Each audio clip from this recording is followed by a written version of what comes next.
We are on the air. Hey. Hello, everybody. Thank you so much for being here. Yay!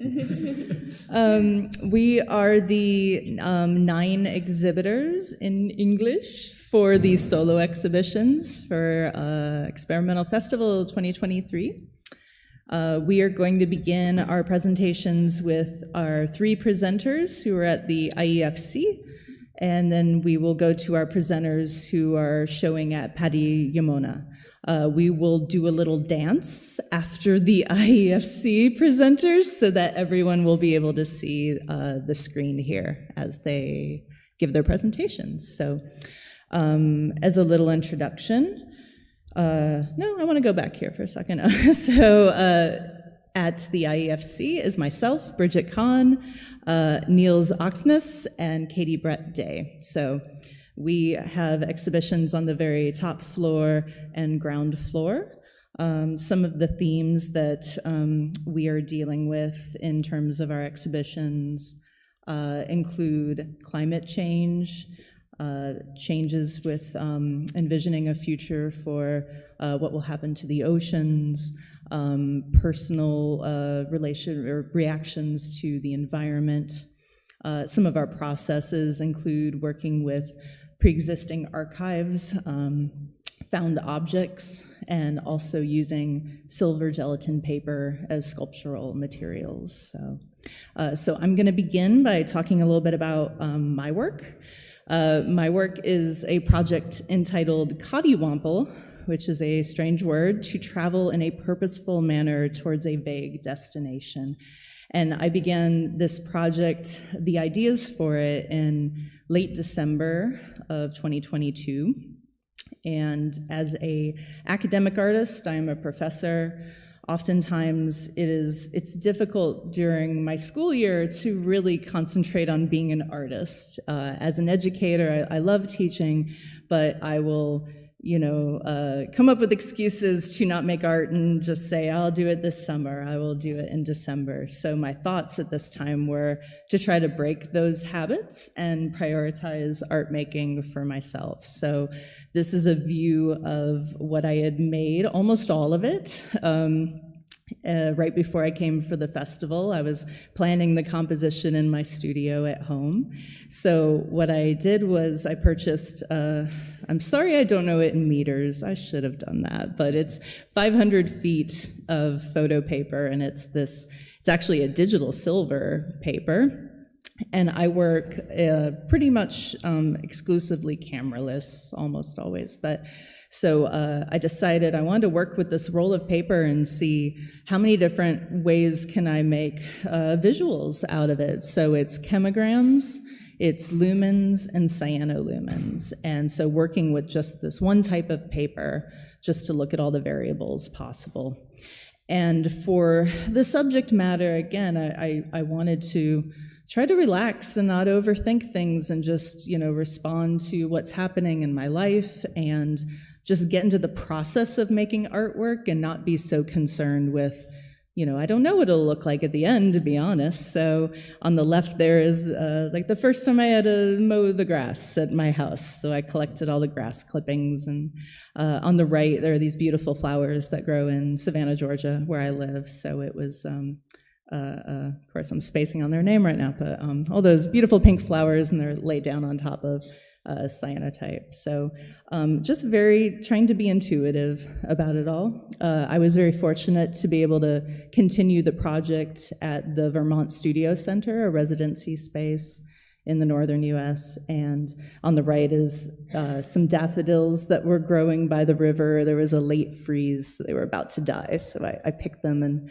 memorialized them. So the idea, again, was I was making this work on a regular basis, like at least 5 pieces every week. I was able to make a lot up in Vermont as well.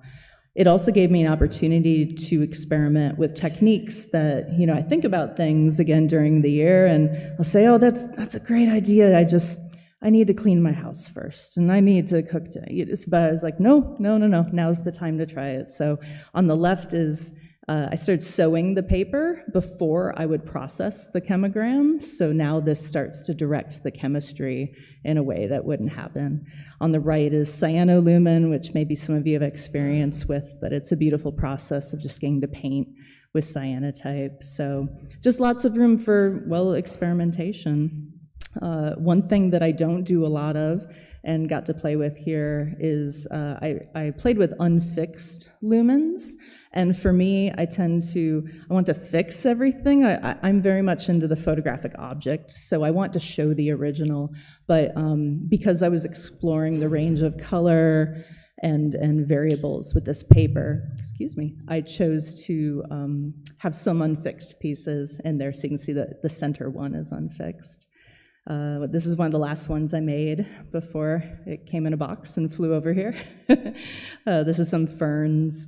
And this is also an unfixed piece. That's where the very deep red is coming in there, but it's turmeric and vinegar and all kinds of fun stuff. So, and in the spirit of collywampling through life, there were some changes when I brought it to the IEFC, and my plan had been something a little different, but it gave me the opportunity to work a little more sculpturally. Up here is just an opportunity to see some really up-close details, but downstairs I had the ability to, it's coming, there it is. I had the ability to really think more 3D about the photo paper. It's not just about the object, it's not just about the image that it holds, it's also about the photo paper as an object. So I had the opportunity to really work in that way to show off just its own properties. And that's what I love about chemograms, is that it's silver gelatin paper getting to show off what it inherently is, which is a light-sensitive piece of paper. So, and I didn't mention, they're all sewn together. I use my sewing machine. I love the idea of the thread coming together with that actual paper, and the kind of parallel lives they've led as sewing machines as technology, and also at a certain point, silver gelatin paper was a technology, and now they're both like handmade objects and processes. So I believe that's me. I'm gonna pass it along.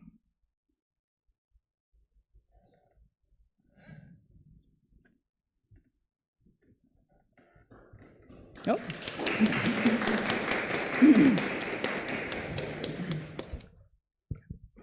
Thanks, Bridget. Hello, everyone. So my name's Nils Aksnes. I'm faffing with a microphone at the moment. Hang on. I'm a product designer and photographic artist, and I work with pinhole cameras.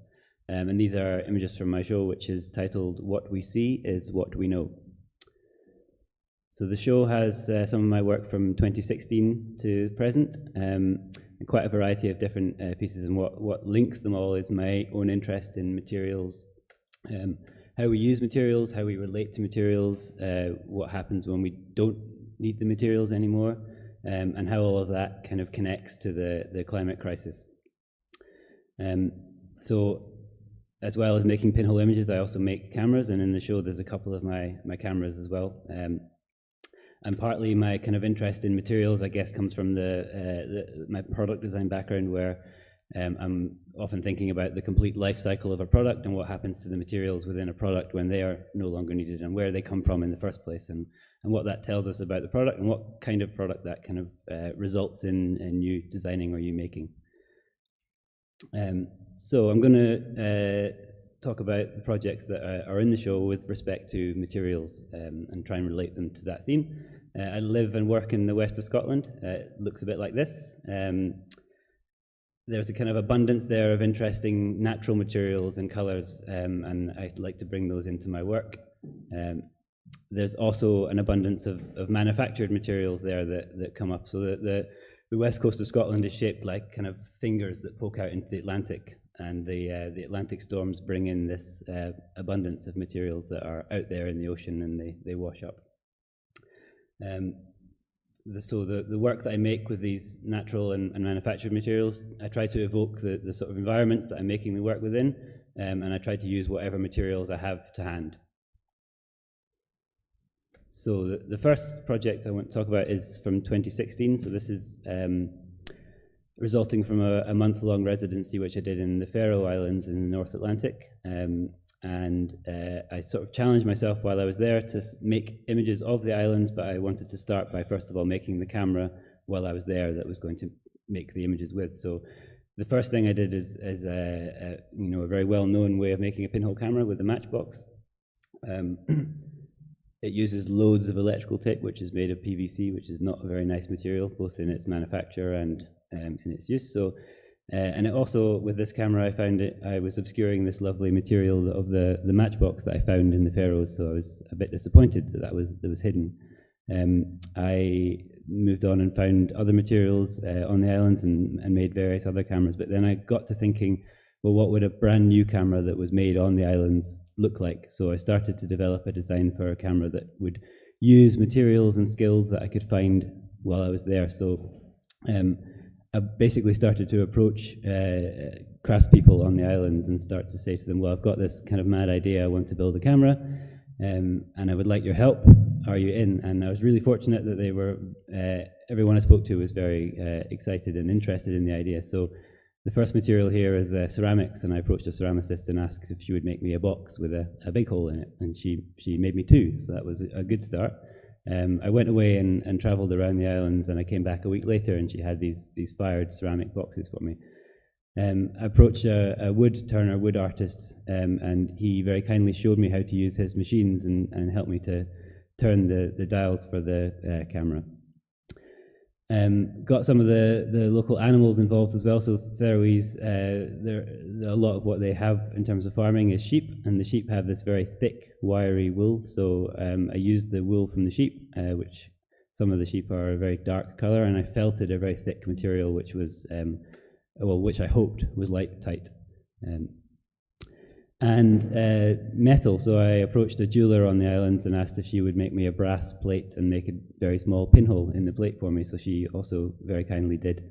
And then I ended up at the end of the month with a camera. I found the project interesting as much for what I could find in terms of materials and skills on the islands as also what I couldn't. I think probably all of the craftspeople import the materials that they work with that they then used. And I hope to find knitting needles. Knitting is a very big part of the culture in the Faroe Islands, has been for a long time, and I went all over looking for some Faroese knitting needles, and every shop they were Japanese or German, that's what they sold, and they were bamboo. Obviously there's no bamboo on the islands. I think in the past they must have made needles from whalebone, which obviously they have because they kill a lot of whales, unfortunately, but they seem to not be available to buy. So yeah, that was the kind of camera, and then I actually finished it about half an hour before I had to fly home. So I had to run around in the harbour and take some pictures. And these are the resulting images. And I mentioned the really wiry wool, so it was light-proof when I felted it, but it had this interesting aspect of even though I trimmed a square hole for the framing the image on the film, the wool stuck into the framing, and so there was all these dark lines over the images. So I think both the camera and the images really do evoke where they're from. There's a sort of honesty about the materials and the processes that are there, that are used. Back in Scotland, so I walk a lot with my camera, so along the coast, and I began experimenting with introducing lots of movement into the exposure. So I would open the shutter and move the camera a lot, and I mean waving my arm around kind of movement. And working outside with natural light, capturing kind of direct onto color film, so there's no digital manipulation. The colors of the landscapes are the colors of the materials that I found there. And the sort of resulting images aren't really of objects or landscapes, but they kind of start to address the way that one becomes the other, and the materials, whether natural or manufactured, aren't very easy to unpick. So I was using an undo pinhole for those images, which was great, but I wanted a bit more flexibility, so that led to me developing my own camera, which is modular, which means that I can change the camera to suit the ideas for the images that I'm having. So I'm not going to speak too much about this because they are down in the art swap, so they are available to look at. But these are some of the images that you can make by switching modules around within the same camera, so there's a variety of images that can be made. And then the very final thing, because I think I'm running out of time, is how this camera then relates back into my art practice. So that I then developed a version of that camera where I can drop masks into the camera to mask off areas of the image, which means I no longer need to find the source materials for the colors within one place or next to each other. So then this is an example where I can build up images in layers. So these images are called horizons. So I did a series of these, and the horizon is the line, as we know, where the sea and the sky appear to meet, but they don't actually meet. So the two frames of these images are the same. They never met. They weren't in the one place. But with the masking, I was able to mask one area of the film, expose that, and then find another color or material that I wanted and expose that. And finally, this is the most recent work that I've been doing with that masking camera. So these are hand-drawn masks where I'm deciding, first of all, the shapes I want to mask, and then going out into the landscape again, finding the colors, textures that I want, and combining them as layers. And I'm really interested in this layering in the landscape, both in terms of sort of archaeologically, how we can look back and see how we used to live and how environments have changed over time, and also how landscapes appear to be layered when the light hits them. And that is me. Thank you very much.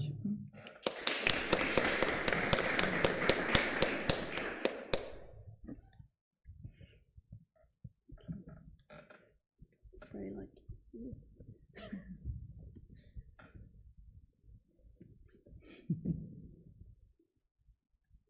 Hello. So I'm Bret-Day, and just to give you a bit of overview of what my work is generally about, I'm focused around photography as an extended practice, so using techniques and materials to explore theories, philosophies, and findings. So I'm interested in the post-human and finding ways to express objects, beings, and other ways of other ways of seeing kind of the immediate human vision, basically. So trying to look beyond what we immediately understand. So I've always had kind of an interest in the sea and all the amazing things you find in there. It's this kind of place that's kind of out of this world that's actually on our planet. And I then kind of wanted to bring that into that in combination with this idea of the post-human and starting to not other kind of this ecology as much, so looking at the connections between our ecologies and how important that symbiosis is. So when we think about global warming, we largely think about kind of plastic, forest fires, droughts, things that are, again, immediately visible to us. But it kind of became interesting to me, this idea of, so these connected ecologies and how the things we can't see, so the kind of global warming that's simmering under the ocean.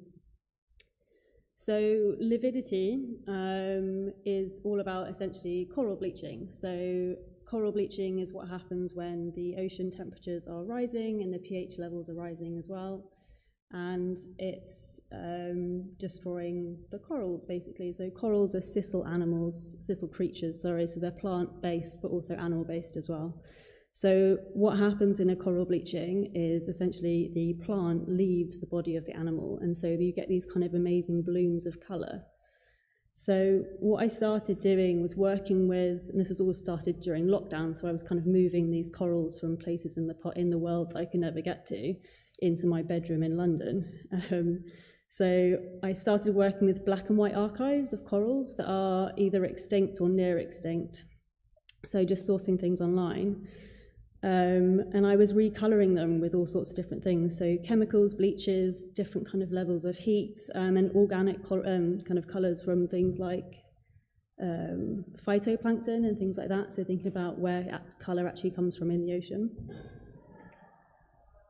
So again, it's this idea of thinking about the process as reflecting the kind of message that's being given as well.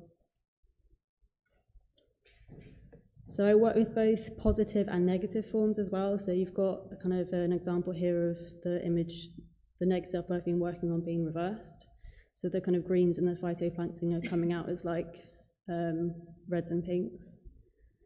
So that also kind of ties into thinking about how things are perceived differently underwater. So these interactions with UV and infrared and how the colour experience is completely different.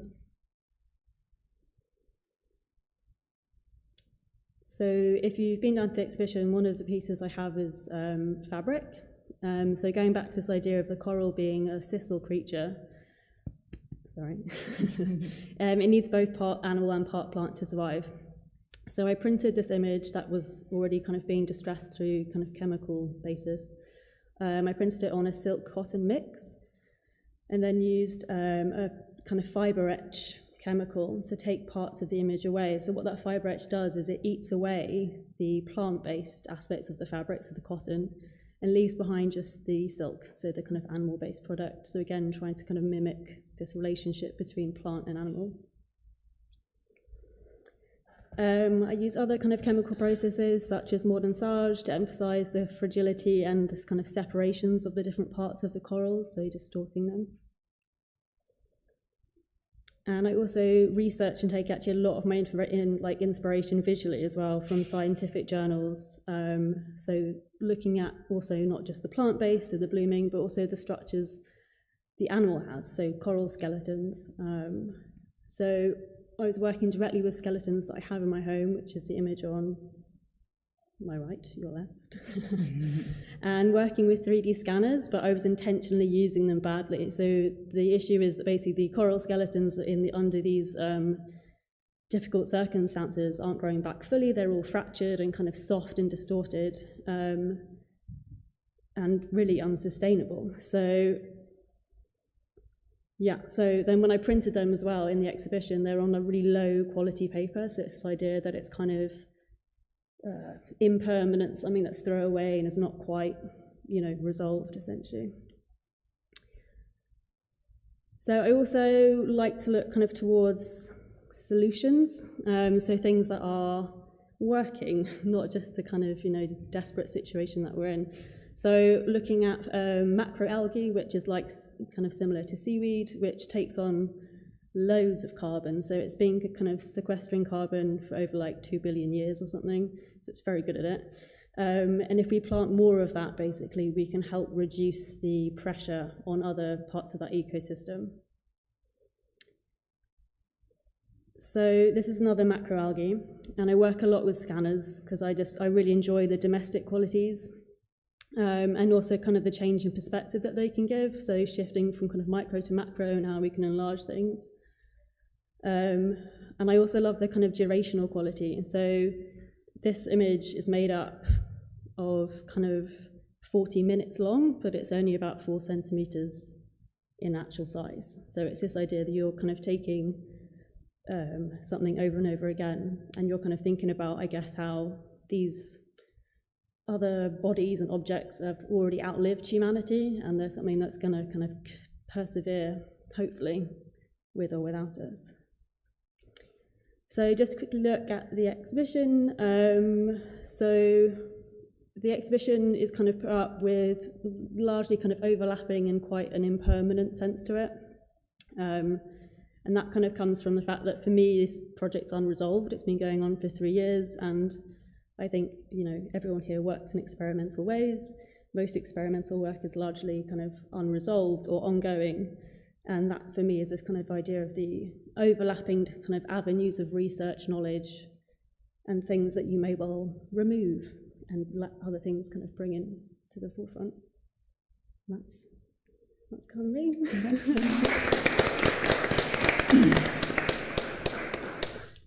So if you will entertain us for a moment, we're going to play musical chairs, so everyone can get a little closer.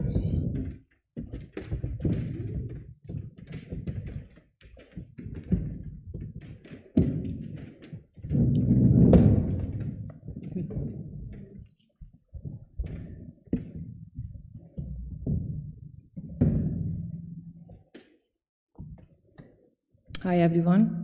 I am the first in the line of the exhibitors at Patilimona. Our exhibition is on the second floor. And it's an honor of mine to introduce the 6 artists who were selected by an international jury for an open call. Allkimik, Ashima, Raizada, Bruna, Valença, Pawel, Kula, Ingrid, Dorner, and me. And we thank you for this being here.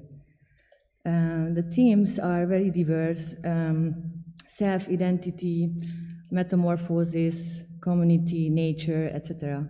But all capture and document a period of changing through. We use many methods, from emotional lifting through cyanotype to digital art. But one thing is, I think, as the same. We expand the boundaries of photography and we boldly experiment. My name is Hajnal Szolga. I'm a Berlin-based Hungarian visual artist. I studied photography and visual communication, but also philosophy and anthropology.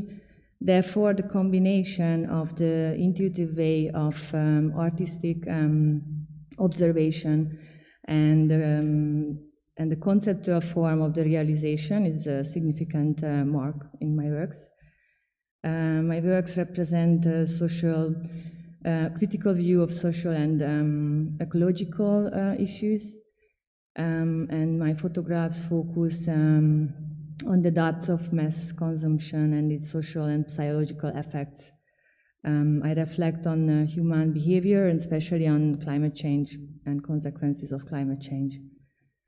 I usually work exclusively with analog techniques, creating series through narrative, poetic storytelling and fiction, which are unique pieces. And different from my current works, the so-called golden spike, it's a transfusion of digital and digital and analog processes, and augmented with objects presented as installation or environment.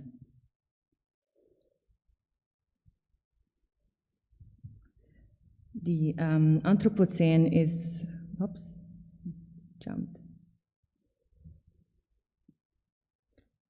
Anthropocene is a proposed geological epoch dating from the commencement of significant human impact on Earth, including climate change. It has many research programs, but one of those is called Golden Spike. An international working group needed a site on Earth that clearly showed traces of great acceleration and could provide a primary marker for the new geological epoch. So Golden Spike is a reference point and time of the setup of the Anthropocene. 12 research groups competed for the trophy status of the Golden Spike, and not a long time ago, it was on July 11, 2023, it was announced that the final destination would be Crawford Lake, 24-meter deep pond in Ontario, Canada. And in 2016, the International Working Group voted that the anthropogenic process began in 1950s with post-war economical growth and increased use of fossil fuels.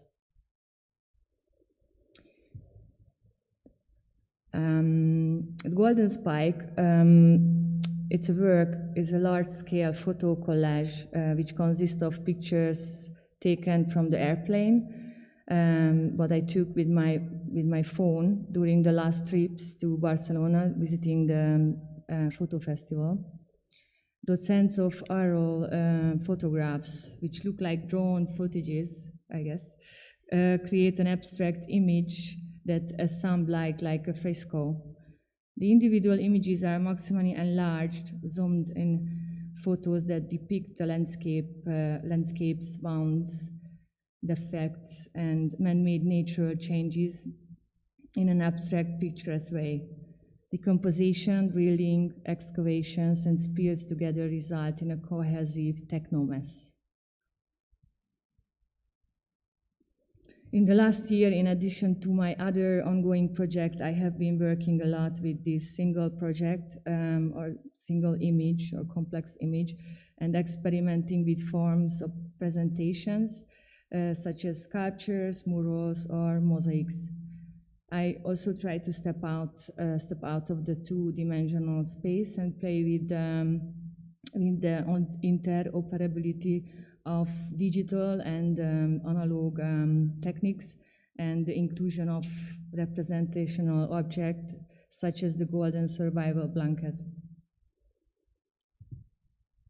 to Barcelona, I took both the digital print and an analog experiment. The digital recordings are finally materialized. I transformed them to digital negatives and then made analog prints using the platinum palladium process.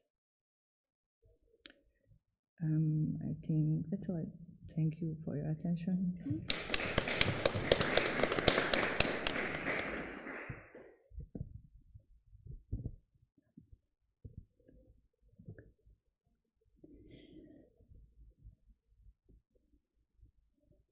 So, hello everyone. My name is Ingrid Dorner, and I'm presenting my work here in Patillimona. It's called Liminal, and it's a series of 18 unique photographic metamorphoses. Sorry. So, I'm French, as you heard, and I've been living in Munich for several years now. The first part of my life was spent in the world of theater and directing, and I think we can feel it in my work. I think there is a little bit of theater in my work. I began my artistic work with black and white silver photography in my darkroom. My determined, self-taught temperament led me away from academic techniques, and I slowly turned to exploring older processes such as Van Dyck, palladium platine, sorry, I tell it in a French way, and cyanotype. I photographed with older and older cameras, right up to antique chamber camera. It was at this point that my taste for defects was born. Since I myself am not perfect, normally you have to say, oh yes, you are. I don't look for the immaculate photo. I'm not interested in showing what the eyes can see. I work without any premeditation, and I try to get as far as possible to the technique, so I know what I was searching for when I find it. I have a stubborn temperament, so I wanted to create my own experimental recipe based on the mordansage technique, so a little bit different because I'm very instinctive. This is a chemical process, so mordansage is a chemical process that consists of removing the gelatin from the photograph, making it move, sculpting it, and then freezing it again. I wanted to give myself this freedom, this journey, this risk, and above all, this emotion of seeing the photo alive. The original photograph is often a beautiful moment of my life. My children on holiday, a Sunday in the park. I capture this reality, this happiness, this innocence, and take it with me on my inner journey. My life is definitely the blank canvas of my deep soul. Each stage of this process creates a new image. At any moment, the image can fall apart, disappear, and it's very, very exciting for me to take this risk because each picture is a survivor. But it's the drying stage that is the most decisive in this series. This is where I can let my instincts express themselves. I can let my photo dry on its own, or I can speed up the drying process or create a movement with my finger like a photographic sculpture. So we are going to see as an illustration a video, so I hope it will work.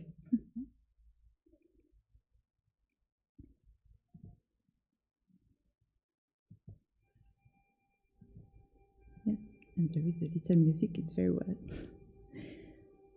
So you can really see the picture alive. So here is really the chimie, so it's not very beautiful, but it's a moment where the gelatin is going to peel off. And after that, as you see, the gelatin so move, and I can move with my fingers. So normally I have to have gloves, but I don't put gloves. So just about the name liminal. Liminal is that thin, impalpable. This word is so complicated. Impalpable. Please help. Okay, you understand? Space between two spaces, that which we can't see, but which nevertheless creates balance.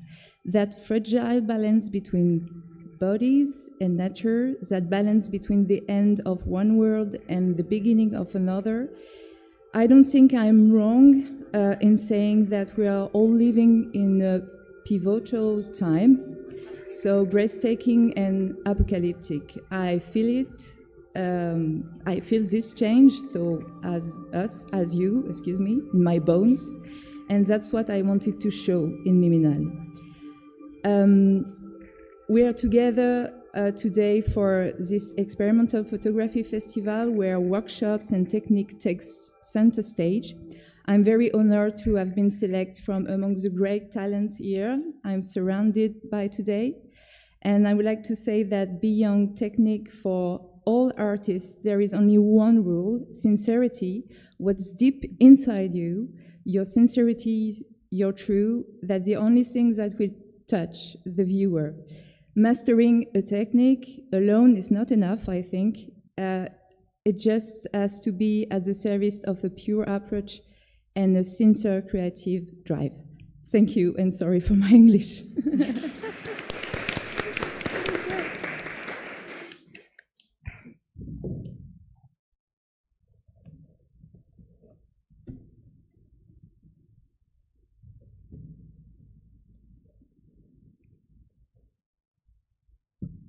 Okay, I'm Andrei. I'm the odd cookie here because I'm not actually the artist of the project. I just had the idea and had the luck to collaborate with more than 500 artists worldwide alongside the team of 10 other Romanians who worked for this project under the name of Allkimik from Romania. And before we can talk about Share Tag or Die again, we need to talk about Share Tag or Die, which was the first iteration of the project, which happened last year, and it was supposed to be a one-time fun project we did for the summer. And it all started with negatives, as usually is the case with photography. We started with some negative feelings we have towards social media on one hand, because at a certain point we feel like if we, as artists or any profession that we might have, if we don't promote our work and we do not spend time posting on social media, nobody sees us and we have no success. And at a certain point we feel like we end up spending more time thinking, okay, what story should I put on today, rather than doing the actual work that should appear in the story. And another frustration I think all artists have is we regret to inform you letters that we receive, all the open calls, all the projects that we send into the world, and nobody answers or answers negatively to us. So these were our negatives, and that's also a negative we used in the picture in the installation, and it's in Romanian, but it says that no posts exist yet. It's one of the submissions that we have, because based on all these negative emotions, we said let's turn it into something positive. So we had this open call where we wanted people to send us social media links where they promoted their work. Just like that, just a social media link where they would promote their work. And we said everybody who sends us a link, it's in. No selection, no criteria for grouping them, just send us the links. And as it was supposed to be a fun project we did over the summer, we expected, okay, maybe we can get some 30, 40 submissions that we would print on using cyanotype, because we thought it would be fun to have a almost 2-century-old technique to represent social media, and we will print this on long strips of fabric and create an Instagram feed in our studio. But we got a surprise, and we got more than 200 participants from 28 countries, but we still had one little studio, so we did the exhibition in Bucharest at our artist run space there. And that was it. We thought we'd do the exhibition and we closed the project. And then stuff happened. For example, right after the exhibition, we got 3 or 4 emails from very young students who applied to our open call who said, could you please give us a certificate that we are part of this exhibition because it will help us get a scholarship next year. We're like, whoa, we did this. We can help people around the world. And because it grew organically to 200 participants from all over the world, everybody wanted to see the exhibition, but it was in our tiny space in Bucharest. And moreover, everybody wanted to learn cyanotype, which was the technique we used. So we said, we have no chance but to do it again. Therefore, we did Share Tag or Die again this year. And we thought we need to grow it. And we had more than 300 participants. And there's a thing here, we didn't want to have another exhibition. We wanted to have the initial installation, which kept on growing. So this installation this year has more than 500 prints in it from 34 countries overall. And because people wanted to learn how to do cyanotype, we also said every time we exhibit the installation, we will also do an workshop for cyanotype. And also we wanted to do a more scientific approach to the entire process. So we're collaborating with the Research Institute in Bucharest, the Research Institute for Materials and Leather, for textile and leather. And we will publish a research, hopefully by the end of the year, where we investigate how cyanotype interacts with different materials and what are tips and tricks that we can use to change the appearance of the final product, or how can it change over time, because we had a huge problem in the first year. Everything went yellowish, and we know probably it wasn't washed enough, but we wanted to know why that happened and how can we control this, and maybe we can find some new tips and tricks. And besides this, we're taking the installation in 5 exhibitions this year. Here in Barcelona is the 3rd. We had two in Romania yet, one in the center of the city in Cluj, one in Timișoara. And after Barcelona, we will take it to the seaside in Romania. We want to keep the seaside approach. And finally, in Bucharest, we will also present the research. And taking the exhibition and interacting with people and presenting the work, we noticed 2 very interesting things. 3 actually. This is a picture from Camera Cluj, and it was really nice how people got together and whatever is supposed to happen on social media, connecting with others and making new connections, even happened in the physical space by creating this installation where people got lost and spent a lot of time in it searching for their own pictures. And the joy, the positive energy that happened in the exhibition just spread around, and everybody started talking with everyone. And oh, I got the pink camera. I have 1 minute left. I don't know if you see the pink camera. And another thing, this is a picture from Timișoara. We made alternative photography installation that went to be interactive, because everybody took selfies of our pictures to post on social media. So we took stuff from social media that eventually ended up on social media, but in such a fun and amazing way that we didn't expect to be so interactive for some cyanotypes on fabric. And yeah, this is a picture from here, from Barcelona, with Laura in 2D somehow. And here, once again, people just came to us and they said, that's my picture there. And they were like, oh, so nice to meet you. And everybody was like, I finally get to see this, and making new friends and using, again, 2-century-old technique to act instead of social media is what is experimental photography about, I think. So yeah, Share Tag or Die again. Please follow Share Tag, or you'll see Allkimik, and hopefully we'll grow the installation further next year. Thank you.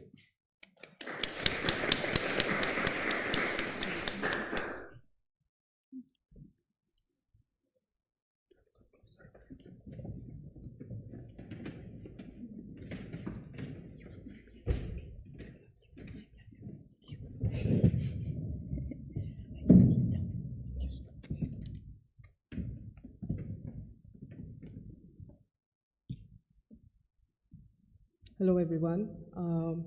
My name is Ashima Raizada, and I'm a visual artist based in India, and I work with diverse artistic mediums.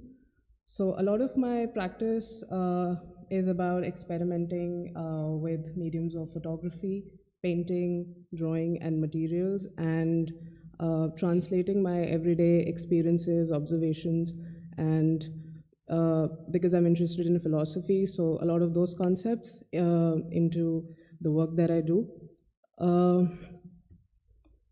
So over the years, I have worked on multiple series which take into account a singular idea of self and its possible representations using photography and mixed media.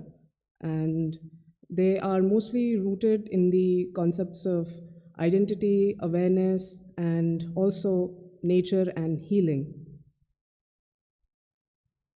So it all leads to the same place is a project that I'd like to tell you a little bit more about. So it's an exhibition, it's a representation of multiple bodies of work with the same core idea of oneness coming together in a space and working and experimenting with the base technique of collage and digital experimentation. I've created mixed media works, photo collages, diptychs, and it's interesting to see how all of this can be exhibited together in one place. And these three different techniques and mediums, they come together dealing with the same concept and without really invading each other's space, but also adding multiple dimensions to the same thing. So this series, it's called the Tetris series, which is part of the project. As the name implies, it's based on the video puzzle game called the Tetris. And the photographs, rather the photo collages, they take the idea of play while adapting to the form of Tetris blocks.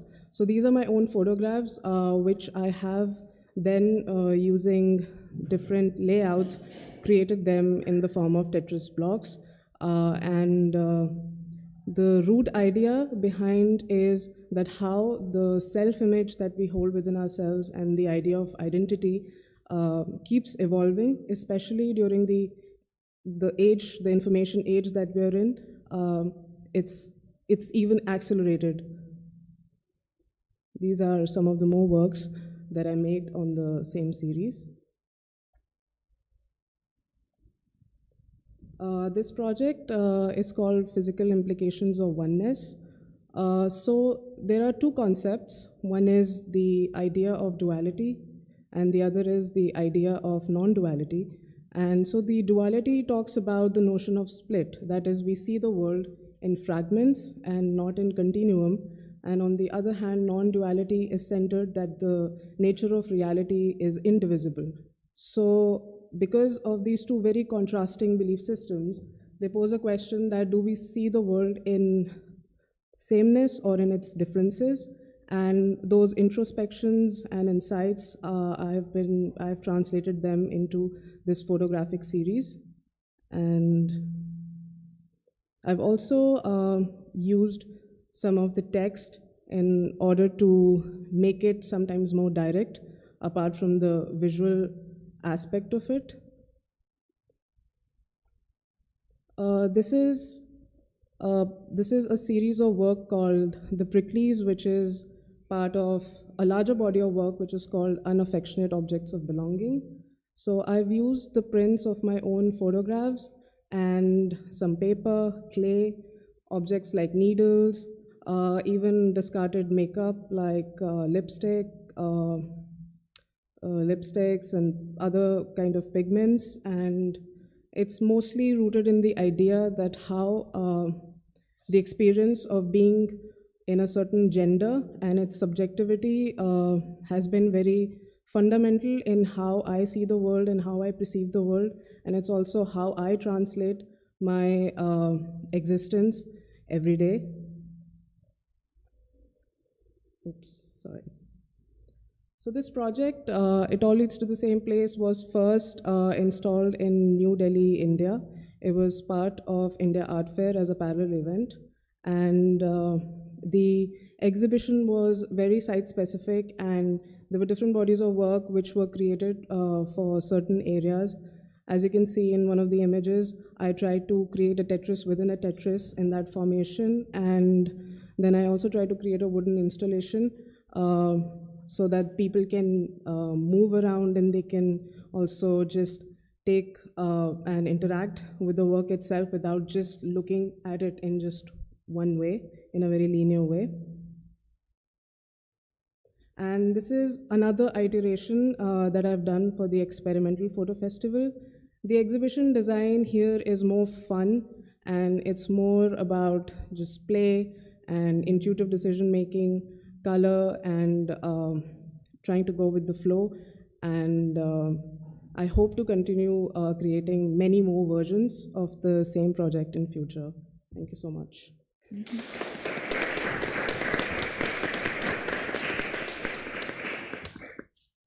So we do have two more presenters. I believe next we have Bruna Valença, who's going to join us online.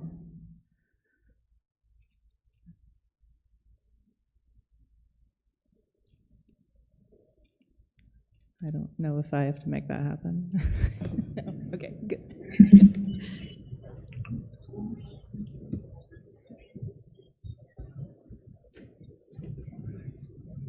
Aí quando tu chegar lá, amanhã vai estar lá.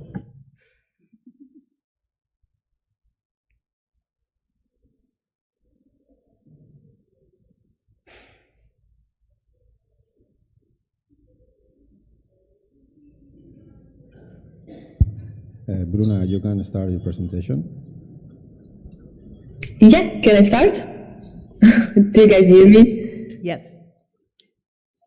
Yes? Yes. Hello, I hope you guys can hear me well because my internet is a bit unstable, so just let me know if it works. My name is Bruna Valença. I'm all the way from Brazil, connecting here. I'm from a city called Recife, but I'm based in São Paulo. And let me just share my screen.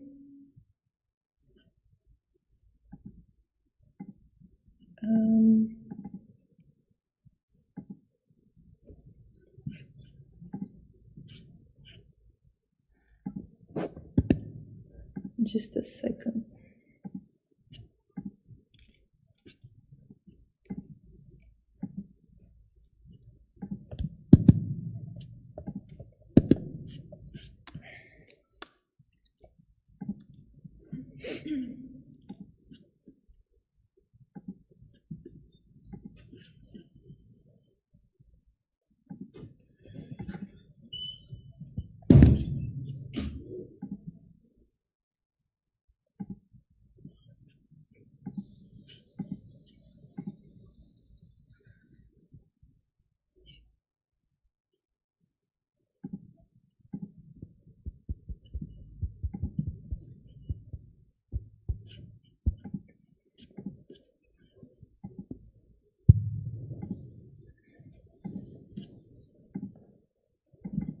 Okay.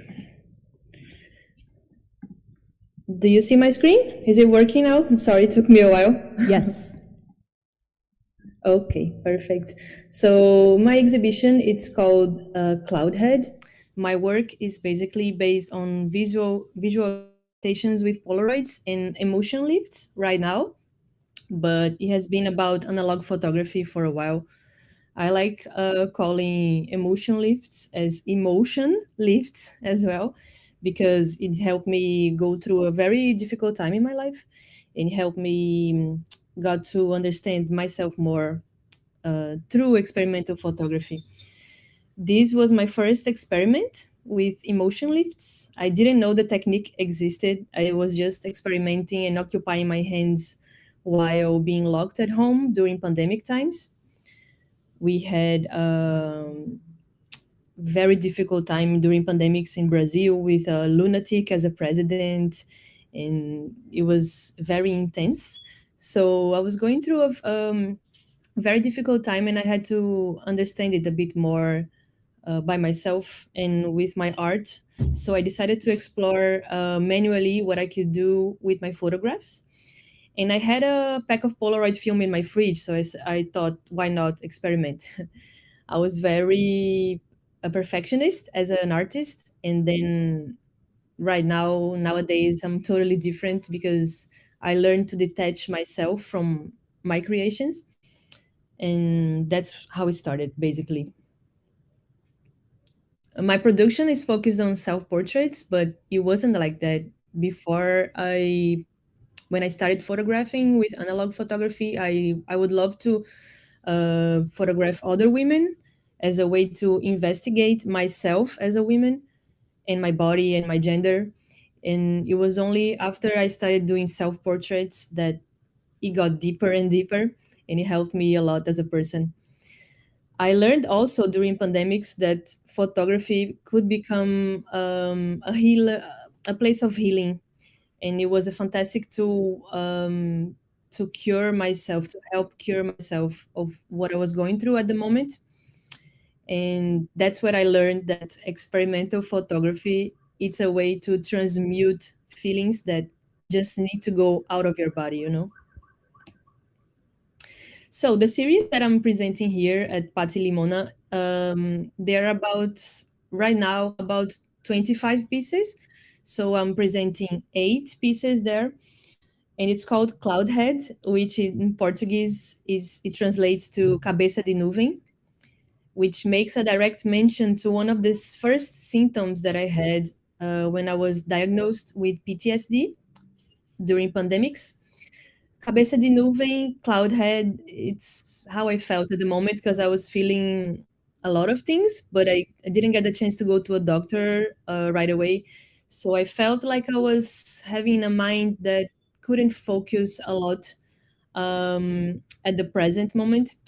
So that's why I started doing emotion lift so I can focus on the present and just exploring things. I learned that doing the series, I learned that photography could be really therapeutic. Self-portraits are really therapeutic. They're not always about your body, your image. It could just portray your subconscious easily. And that's when I became really interested in the intersection of self-portraiture and psychology, because it could reveal your identity as a person and could express your emotions in a more real and dynamic way, and actually helped me a lot during my treatment because it gave me a sense of control and empowerment, and also it helped me distract myself and just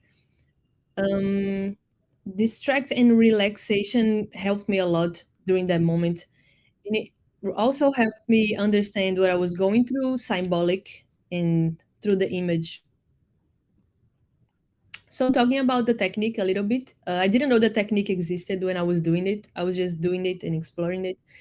And after, I don't know, 5 pieces, I just wanted to research. And that's when I realized that it was called emotion lift. So I had a few broken pieces of glass at my home, and I kept it because I knew that it would be good for my art. I didn't know I was doing emotion lifts at the moment, but that's how I used it in the beginning. So the technique consists on basically transferring the emotion, the image, through warm water to other supports. And after I transfer it, I like to manipulate the image with other organic things like flowers, spices, it could be alcohol, wine, vegetables. I like to create a kind of feeling of alchemy that could translate what I was feeling. And what I wanted to portray is that the image could always die and be reborn and change all the time. So that was the second experiment that I did with glass, and I really like that it's full of textures and imperfections because it was how I was feeling at the moment. These are a few of the processes that the image can go through. The first image is when the emotion goes out of the Polaroid and it becomes like a fluid, or it's almost like a creature from the sea. I don't know. It's very different and solid. I like to dye my images also with watercolor. And I really like the way that the ink goes through the image and connects with the other chemicals on the Polaroid as well. And then I started doing other things to mix techniques. I like to destroy the image and then reconstruct the image so I could make an analogy of how the process of being diagnosed with PTSD, it's not linear, it's always changing, and you just have to be patient and embrace the moment. So I decided to do other things with the image, like burning and dyeing with homemade spices like paprika, and also to just freeze the image for, I don't know, 1 month, 2 months, and then defroze and see what it looks like. This is the exhibition. I wanted to have original ones, original pieces, because I feel it's important to just show the image as it is with imperfections, textures. And I believe that when I expose the image to other environments, it keeps changing as well. And that's a few pieces, but I have more, which you could be seen at my website as well. This was the image that was froze for 2 months and then exposed to the sun for a week. And it actually deteriorated really fast after that, which I found very interesting. And through the experimenting process, I changed myself forever because it helped me get better. It helped me understand the importance of exploring and investigating other issues other than gender and body, but with mental health issues as well. So it helped me grow as a person and to learn not to be perfectionist as an artist, because that could help me as a person as well. So the detachment with my creations, it was a very important lesson that I learned through this process. And in that way, I got freedom to find new paths with photography. And that's what I'm exploring right now. And yeah, I'd like to finish saying that perfection could be an enemy if you're an artist. So maybe we could just think about that for a while. This was a image that I did when things were really bad in Brazil in pandemics. We didn't have a vaccine. We didn't know when we were going to get it, and I just took a moment to light a few candles and pray a bit for my country at the moment, and that's how it felt basically. Obrigada. Thank you so much for paying Thank you. attention.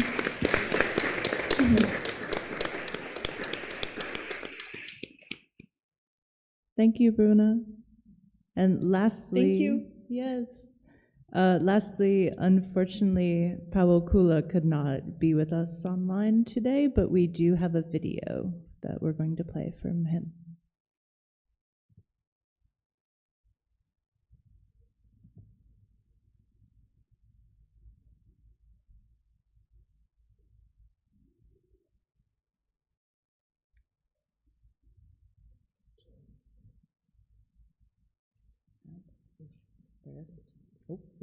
Oops.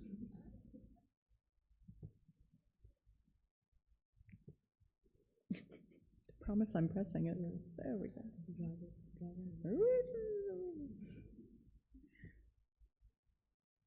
Mm. Mm.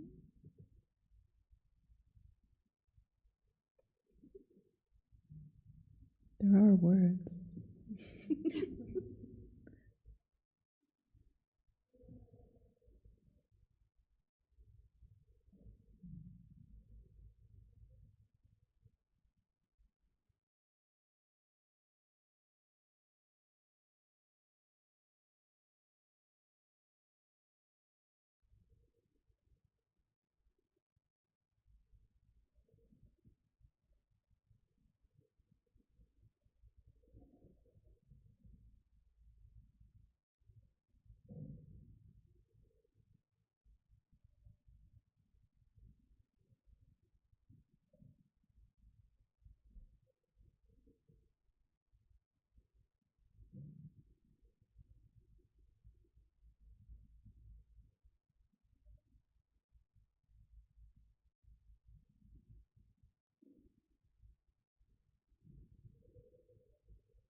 Applause for Pawel.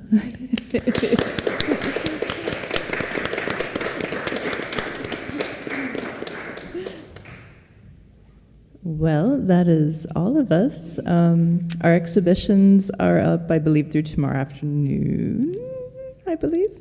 But I believe we do have some time for questions, if anyone has questions for any of us. Do we? No? Yes, okay.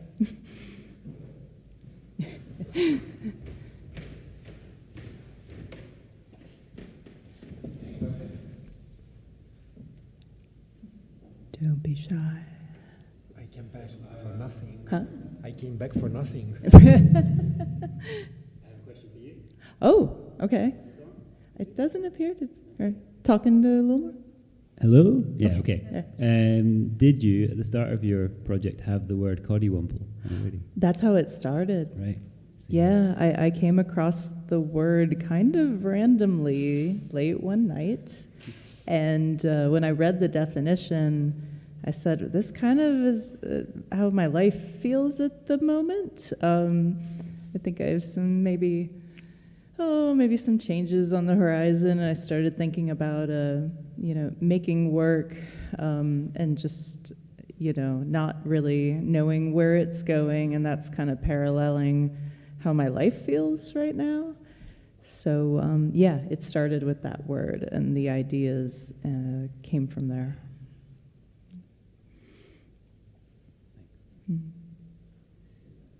Anyone else in the audience? We can talk nerdy technique. We can talk deep concept.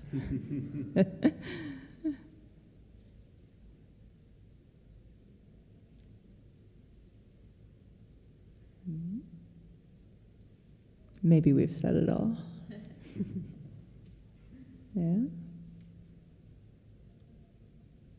Okay. I think that's it then. Thank you all for attending.